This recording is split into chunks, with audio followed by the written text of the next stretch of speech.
প্ৰেম মানে যৌৱনৰ লীলা, প্ৰেমেই নামানে বয়সৰ সীমা।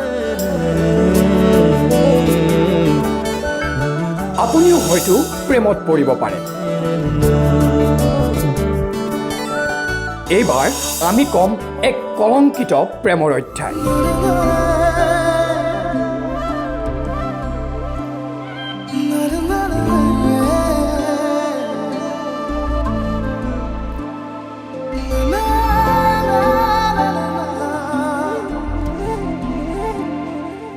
শিক্ষক সমাজক কলংকিত কৰা এইজন জাকিৰ ছাৰে পলুৱাই নিলে নিজ বিদ্যালয়ৰ ৭ম শ্ৰেণীৰ ছাত্ৰীক।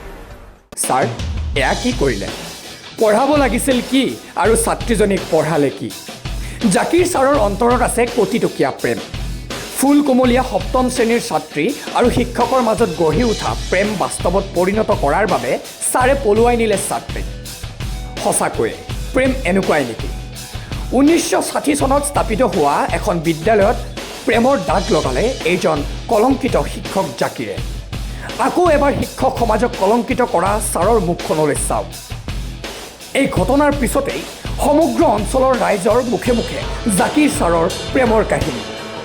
সমগ্ৰ অঞ্চল জুৰি বলিছে প্ৰেমৰ বতাহ। ডেকা বুঢ়া সকলোৰে মুখে মুখে এটাই কথা, ঐ শুনিছনে, জাকিৰ ছাৰে পলুৱাই নিলে MV স্কুলৰ ছাত্ৰী। এই ঘটনা সংঘটিত হৈছে বিলাসীপাৰা শিক্ষাখণ্ডৰ অন্তৰ্গত বাহিৰ শালমাৰা MV স্কুলত। এইখন স্কুলৰ সহকাৰী শিক্ষক হিচাপে নিযুক্তি লাভ কৰিছিল এইজন জাকিৰ হুছেইন। নিযুক্তি লাভৰ পিছতেই ছাত্ৰীগৰাকীৰ লগত গঢ়ি উঠিছিল প্ৰেমৰ সম্পৰ্ক। এই অভিযোগ আমাৰ নহয়, স্থানীয় ৰাইজৰহে। পৰৱৰ্তী সময়ত এনেকুৱা দাগী শিক্ষকৰ বিৰুদ্ধে কি ব্যৱস্থা গ্ৰহণ কৰিব ৰাজ্য চৰকাৰে?